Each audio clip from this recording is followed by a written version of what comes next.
আসসালামু আলাইকুম। আজকে আপনাদের সাথে এই কাঁকড়া নিয়ে একটা মজার কাহিনী শেয়ার করব, সাথে রেসিপিও। আমি মেইনলি মাসালা ক্র্যাব রান্না করব। এটা আমার ফার্স্ট টাইম। আমি এর আগে কখনো রান্নাও করিনি বা কাঁকড়া বা ক্র্যাব যেটাকে বলে কখনো ট্রাই করিনি। এটাই প্রথমবার। এটা পরিষ্কারের প্রসেসিংটা আমি অন্য আরেকটা ভিডিওতে দিয়ে দেব। এখানে আমি ভিনেগার আর একটু লবণ দিয়ে এটাকে ভালোভাবে ধুয়ে নিয়েছিলাম কিছুক্ষণ রেখে, যাতে স্মেল না আসে। কাঁকড়ার যে একটা খারাপ স্মেল থাকে সেটা যাতে না আসে।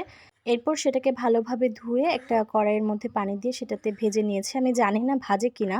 আমি যেহেতু প্রথম, আমি সিকিউর থাকার জন্য আসলে একটু ভেজে নিয়েছি, যাতে ভেতরে আর কি কাঁচা না থাকে এর জন্য।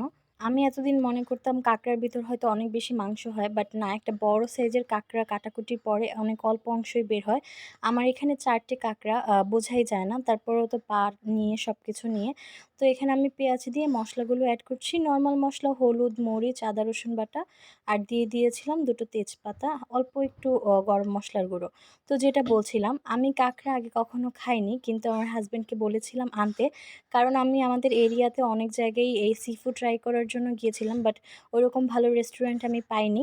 তো কি আর করার, কিছুদিন আগে একটা ভিডিও দেখেছিলেন হয়তো আপনারা, সেখানে আমি সি ফুডের আশায় যেয়ে পরে চাইনিজ প্ল্যাটার খেয়ে এসে পড়েছি, কারণ আমি পাইনি। তাই তাকে বললাম যে বাসায় নিয়ে আসতে। তো সে নিয়ে আসলো।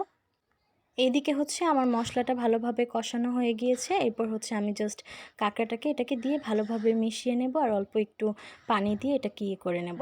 তো আমি যখন এটা কাটছিলাম, আমার এত পরিমাণের বেশি ভয় লাগছিল, সে কথা আর কি বলার।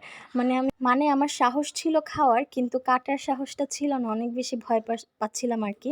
তো আমার হাজব্যান্ডকে বললাম যে আপনি একটু আমাকে এটা একটু ফ্রেশ পরিষ্কার করে দেন, কেটে কুটে দেন। সে কথা শুনে সে যে ঘুমিয়ে পড়েছে ভয়ে।